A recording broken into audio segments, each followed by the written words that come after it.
मैं डॉक्टर बीना चतुर्वेदी अपने कहानी संग्रह मुक्ति से ढलती उम्र का दंश कहानी का वाचन आप लोगों के समक्ष कर रही हूँ।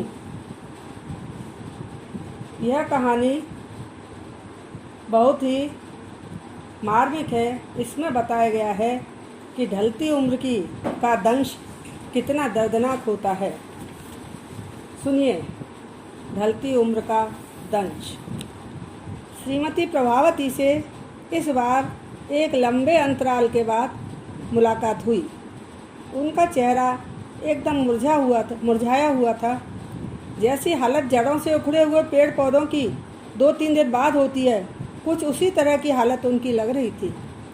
उनकी आंखों के कोरों से तरलता झलक रही थी। प्रभावती की ऐसी हालत देखकर थोड़ा अजीब सा लगा। पहली बार मैं उन्हें ऐसी स्थिति में देख रही थी। नाते रिश्तेदार और आस पड़ोस के सभी लोग इनके व्यवहार, मिलनसारता और दमकते व्यक्तित्व के कायल थे। इतना अपनत्व, स्नेह भाव, समर्पण, सादगी और संबंधों की ऊष्मा अन्यत्र ढूंढने पर भी नहीं मिलती थी। प्रभावती का व्यक्तित्व एक आदर्श महिला के रूप में हमेशा देखने को मिलता था। दिन भर गहमा गहमी रहने वाले घर में संपूर्ण व्यवस्था संभालना प्रभावती के बूते की ही बस बात थी। दिन भर इतनी अधिक व्यस्त रहती थी, इसके कारण रात्रि में लगभग 11 बजे सोते समय थक कर चूर हो जाती थी। मगर उनके चेहरे पर कभी भी शिकन नहीं आती थी। कभी भी किसी को यह महसूस नहीं होने देती थी कि थकावट है या उन्हें झुंझलाहट आ रही हो। इतने कामों के बावजूद पति की एक एक ज़रूरत का ध्यान रखती थी। खाना पीना एवं यात्राओं आदि की संपूर्ण तैयारी और न जाने कितने कामों को अपनी देख रेख में या फिर स्वयं के द्वारा निपटाती थी। इतने व्यस्ततापूर्ण जीवन में अपने दोनों बेटों के पालन पोषण और शिक्षा दीक्षा में हमेशा साथ रहीं और स्वयं के व्यक्तित्व को उंडेलती रहीं। इनके पति प्रोफेसर साहब हमेशा कहा करते थे, प्रभावती सच में प्रभावती ही है, मेरी जान है। इसकी तपस्या से ही मैं और हमारे बच्चे यहाँ तक पहुँचे हैं। लोगों द्वारा दी जाने वाली हमारी इज्जत की असली हकदार यही है।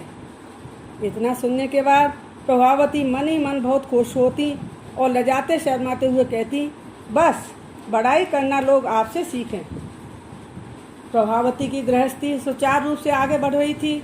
दोनों बेटों की पढ़ाई पूरी हो गई थी। बड़े बेटे दक्ष ने इंजीनियरिंग और छोटे बेटे शौर्य ने MBA कर लिया था। दोनों बेटे विदेशी स्कॉलरशिप से विदेश पढ़ने गए थे। वहीं की कंपनियों में दोनों की नौकरी लग गई थी। बड़ा बेटा दक्ष वहीं रह गया था। वह वर्ष में एक बार अपने माता पिता से मिलने आता था।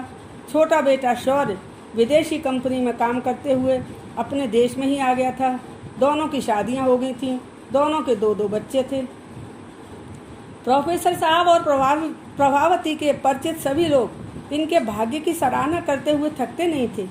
वह कहते, वाह प्रोफेसर साहब और बहन जी, आप लोगों ने क्या किस्मत पाई है। आपके होनहार बेटों के उच्च पद, एक विदेश और दूसरा यहाँ, गाड़ी बंगला मान सम्मान सब कुछ ऊपर वाले ने दिया है। यह सब आप दोनों की तपस्या का फल है। इस प्रकार की तारीफें सुनने के बाद इन दोनों का सिर गर्व से ऊंचा हो जाता था। इन दोनों के नम्रतापूर्ण व्यवहार एवं सरल स्वभाव को देखकर सभी लोग अभिभूत हो जाते थे। एक दिन एक बाग के कोने की बेंच पर अकेले गुमसुम बैठे प्रोफेसर साहब को उनके बहुत पुराने अजीज विद्यार्थी आशीष ने देखा। बड़ी ही उत्सुकता के साथ वह अपने चहेते श्रद्धेय प्रोफेसर साहब के पास पहुंचा और उनको प्रणाम करके पूछने लगा, सर शायद आपने मुझे पहचाना नहीं, इसी कारण आपके आशीर्वाद से मैं वंचित हूँ। सन 2000 के बैच का आपका कृपा पात्र विद्यार्थी मैं आशीष हूँ। अचानक आज आपको देखकर मुझे कितनी प्रसन्नता हो रही है कि शब्दों में व्यक्त नहीं कर सकता। आपके आशीर्वाद के कारण मेरा जीवन बहुत खुशहाल है। सर आप बताइए कैसे हैं? अभी भी अपने उसी बंगले में ही रहते होंगे। माताजी कैसी हैं? उनके बारे में भी कुछ बताइए। प्रोफेसर साहब कहने लगे, अरे आशीष, शांति से बैठकर चैन की सांस तो ले लो। तुम तो एक सांस में ही इतना बोल गए। इन सब का जवाब मैं तो धीरे धीरे ही दे सकूँगा। बेटा, वृद्धावस्था के कारण मेरी शक्ति क्षीण होती जा रही है। आशीष बेंच के नीचे उनके चरणों में बैठ गया था। प्रोफेसर साहब कहने लगे, अरे बेटा, यह क्या कर रहे हो? ज़मीन पर क्यों बैठ गए? मेरे पास बेंच पर बैठो, हम दोनों इत्मीनान से बात करेंगे। आशीष, बताओ, आजकल तुम कहाँ हो और क्या कर रहे हो? परिवार में कौन कौन है? माता पिता का ध्यान रखते हो या नहीं? आशीष ने अपने परिवार के बारे में विस्तार से बताया। उसके माता पिता उसके साथ ही रहते थे और घर के सभी सदस्य उनका पूरा ध्यान रखते थे। यह सुनकर प्रोफेसर साहब ने आशीष के सिर पर हाथ फेरकर पुनः आशीर्वाद दिया और गदगद होकर कहने लगे, बेटा, माता पिता की सेवा करना ही सबसे बड़ा धर्म है। उनको कभी दुख मत पहुंचाना। भगवान से भी ऊंचा स्थान माता पिता का होता है। आशीष पूछने लगा कि आप किसके साथ बाग में आए हैं? आप कहें तो मैं घर तक आपको छोड़ दूं, माता जी के दर्शन का भी लाभ मिल जाएगा। प्रोफेसर साहब कहने लगे, अरे रहने दो, तुमको तकलीफ होगी, मैं टहलता हुआ चला जाऊंगा। इस संक्षिप्त उत्तर से उनके स्वभाव की शालीनता टपक रही थी। आशीष ने उनका हाथ पकड़कर उन्हें उठाया और धीरे धीरे बातें करता हुआ अपनी गाड़ी तक ले गया। गाड़ी का दरवाज़ा खोलकर अपने बगल वाली सीट पर उन्हें आराम से बैठा दिया। वह गाड़ी चलाता रहा और प्रोफेसर साहब मंद मंद मुस्कराते रहे। घर पहुंचकर आशीष ने माताजी को देखा और तुरंत ही लपक कर उनके चरण स्पर्श किए। वृद्धावस्था के कारण उनका शरीर और चेहरा झुर्रियोंदार हो चुका था। शरीर की चमड़ी हड्डियों के नीचे लटक रही थी। ढीली मांसपेशियों के साथ वे पूरी तरह से उम्र दरदार महिला के रूप में तब्दील हो चुकी थीं। उनके मुखारबिंद पर छाई उदासी भी बहुत गहरे तक कचोट रही थी। आशीष की स्मृति में बरसों पहले का उनका चुस्त दुरुस्त चमचमाता आकर्षक रूप सौंदर्य घूमने लगा। ये झुकी झुकी सी मुश्किल से पैरों को घसीटती हुई उसके पास आकर पूछने लगी, बेटा, चाय पियोगे क्या? आशीष ने एकदम से इनकार करते हुए कहा, नहीं माताजी, बस अभी अभी घर से चाय नाश्ता करके ही आ रहा हूँ। फिर किसी दिन फुर्सत में आऊँगा और पहले की तरह खूब गपशप करते हुए चाय नाश्ता करूँगा। इसके बाद आशीष ने प्रोफेसर साहब के चरण स्पर्श किए और कहने लगा, अच्छा गुरुजी, अब चलता हूँ, जल्दी ही फिर आऊँगा। प्रोफेसर साहब आदेशात्मक भाव से कहने लगे, ऐसे कैसे चले जाओगे? कुछ समय तो मेरे पास बैठो, कुछ अपनी सुनाओ, कुछ मेरी सुनो। एक लंबे अरसे बाद मिले हो। गुरु शिष्य की बातों में पता नहीं कितना समय बीत गया। गुरुजी ने अपने बारे में बताया कि उनका बड़ा बेटा दक्ष, जो कि बहुत सीधा साधा था, वह विदेश में फंस गया है और वर्ष में एक बार हम सबसे मिलने के लिए यहाँ आता था। अब उसे हम लोगों की कोई परवाह नहीं रही। मैं जब भी उसे फ़ोन करता हूँ तब अपनी व्यस्तता बताकर फ़ोन काट देता है। स्वयं भी कभी फ़ोन नहीं करता। छोटा बेटा शौर्य अपने देश में ही है। वह बचपन से ही तेज स्वभाव का था। वह 4-6 महीनों में 2-4 दिनों के लिए आता था और कहता कि मकान बेच करके हमारे साथ चलो। बेटा, मैंने इस मकान को बड़े जोड़ तोड़ के साथ पैसा बचा बचा कर बनाया था। मेरा इस घर से लगाव है। जीवन की खुशहाली के दिन इसी घर में बिताए हैं। यह मेरी गृहस्थी रूपी वृक्ष की जड़ है। इसे कैसे बेच दूँ? अब शौर्य होशियारी दिखाने लगा है। बहाने बना बना कर उसने हमारे पास आना बंद कर दिया है, जबकि ससुराल जाता रहता है। यह बात मुझे छिपी नहीं रहती, पता चलने पर कष्ट होता है। अब हम लोगों ने एक दूसरे के साथ शांति से जीना सीख लिया है। बेटा, परिस्थितियां सब सिखा देती हैं। जिनके औलाद नहीं होती वे लोग भी तो जीते हैं। माताजी की जर्जरावस्था देखकर आशीष पूछने लगा, माताजी, अब खाना तो नहीं बना पाती होंगी? आपने खाना बनाने वाली लगा रखी होगी। माताजी के हाथों के बनाए लजीज भोजन की मुझे अभी तक अच्छी तरह याद है। सर, मैं जब भी आपसे मिलने आता था मुझे खाना बिना खिलाए जाने नहीं देती थी। मैं अपनी पत्नी से माताजी के बनाए स्वादिष्ट भोजन की तारीफ अक्सर किया करता हूँ। अभी तक मेरी जीभ पर वह स्वाद बरकरार है। प्रोफेसर साहब कहने लगे, नहीं बेटा, तुम्हारी माताजी खाना बनाने वाली नहीं रख सकती। एक आध बार रख कर देख लिया, ये अपनी आंखों के समक्ष काम की गफलत और गंदगी पसंद नहीं कर सकती। इसी वजह से टिफिन लगा रखा है, दोनों समय आ जाता है। इसी तरह से काम चल रहा है। आशीष को याद आ रहा था कि सर खाने पीने के बहुत शौकीन थे। इसी कारण माताजी हर रोज़ तरह तरह के व्यंजन बनाया करती थी और सर बड़े स्वाद के साथ खाया करते थे। माताजी अब मन ही मन दुखी होती होंगी कि अपने पति को उनकी पसंद का भोजन नहीं खिला पा रही और स्वयं भी दूसरों के हाथ का बना जैसा तैसा भोजन करने के लिए मजबूर थी।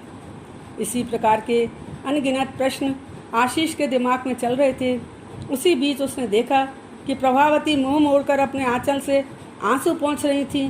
प्रोफेसर साहब का चेहरा भी एकदम सुस्त पड़ गया था। कुछ समय के माहौल एकदम शांत हो गया। मौन तोड़ते हुए प्रोफेसर साहब आशीष के कंधे पर हाथ रखकर कहने लगे, अरे भाई, अब इस शहर में आ ही गए हो तो कभी कभी समय निकाल कर आ जाया करना। आजकल लोग एक दूसरे से मिलना ही नहीं चाहते। आ जाया करोगे तो हमारे मन को थोड़ी शांति मिल जाया करेगी। अब स्वास्थ्य भी ऐसा ही रहता है। मन लगाने का साधन तो बस हमारी पुस्तकें ही हैं। कुछ न कुछ लिखता पढ़ता रहता हूँ।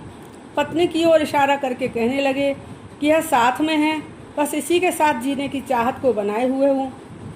आशीष ने घड़ी की ओर देखा, फिर गुरुजी और माताजी के चरण स्पर्श करते हुए शीघ्र आने का वादा करके चला गया। आज रविवार था, आशीष की छुट्टी थी। आशीष ने अपनी पत्नी वेदिका से कहा, आज कुछ स्वादिष्ट लजीज व्यंजन बनाओ, मैं गुरुजी और माताजी को अपने घर लाकर उन्हें भोजन खिलाता हूँ। वेदिका ने कहा, ठीक है। आशीष के बताए अनुसार वेदिका ने प्रोफेसर साहब की पसंद के कई व्यंजन बनाए। आशीष अपनी गाड़ी लेकर अचानक प्रोफेसर साहब के बंगले पर पहुँच गया। आशीष को अपने सन्मुख देखकर दोनों की प्रसन्नता का ठिकाना नहीं रहा। आशीष ने दोनों के चरण स्पर्श किए और कहने लगा, आप दोनों को मेरे साथ मेरे घर चलना है। इतना सुनते ही प्रोफेसर साहब खुश होकर पूछने लगे, क्यों बेटा, आज क्या है? तुम हम दोनों को अपने साथ चलने के लिए क्यों कह रहे हो? प्रभावती कहने लगी, अरे बेटा, अब हमारी हालत कहीं जाने लायक नहीं रही। इतना कहते कहते वह सिसकने लगी। आशीष कहने लगा, मैं आज आप लोगों को की कोई भी बात नहीं सुनूंगा। सर, मुझे माफ़ करना। दोनों जब आशीष के घर पहुँचे तब वेदिका ने इन दोनों की आरती उतारकर स्वागत किया और दोनों के चरण स्पर्श करके बड़ी श्रद्धा के साथ डाइनिंग रूम में ले गई। डाइनिंग टेबल पर रखे व्यंजनों की सुगंध से कमरा महक रहा था। इन लोगों ने बिना किसी परहेज के पूरी, सब्जी, मिठाई, नमकीन, रायता सभी कुछ बड़े प्रेम से खाया। यह देखकर आशीष और देविका दोनों बहुत खुश हो रहे थे। इतनी बड़ी उम्र में भी डायबिटीज़, ब्लड प्रेशर, गैस और बदहजमी जैसी कोई भी बीमारी इनके पास तक नहीं फटक सकी थी। प्रोफेसर साहब और माताजी ने इन दोनों को अनगिनत आशीर्वाद के बुलंदों से लाद दिया था। प्रोफेसर साहब कहने लगे कि संसार में रिश्ते तो बहुत होते हैं, मगर जो अपने कष्ट के समय में थोड़ा भी साथ देता है, सही मायने में वही असली रिश्ता होता है। आशीष ने सारे दिन इन दोनों को अपने घर में ही आराम करने दिया और शाम को चाय नाश्ता कराने के बाद इन्हें घर तक पहुंचाने आया। आशीष कहने लगा, गुरुजी, आप पूरे समय के लिए एक नौकर क्यों नहीं रख लेते? आप लोगों को आराम मिलेगा। उन्होंने तत्काल जवाब दिया, हम दोनों एक दूसरे के साथ हैं, नौकर की ज़रूरत नहीं है। पता लगे कि किसी दिन गला घोंटकर माल साफ करके वह रफू चक्कर हो जाए। आशीष दोनों को प्रणाम करके चला गया। वह गाड़ी चला रहा था, लगातार सोचे जा रहा था कि चहल पहल से भरे हुए गुरुजी के घर को सूनेपन ने अपने जबड़ों में जकड़ लिया था। कहाँ गए वे कह कहे लगाने वाले लोग, गली मोहल्ले में आपस में बतियाने वाले लोग और सुख दुख में काम आने वाले लोग। उसने अनुभव किया कि समय, स्थितियाँ एवं लोगों की सोच सब कुछ बदल चुके हैं, मगर श्रद्धेय दंपति में अभी भी अपने तरीके की जीवटता विद्यमान है। ढलती उम्र का दंश कितना दर्दनाक होता है, इसकी हम कल्पना भी नहीं कर सकते। शायद यही जीवन की सच्चाई है और यही युग की पुकार है।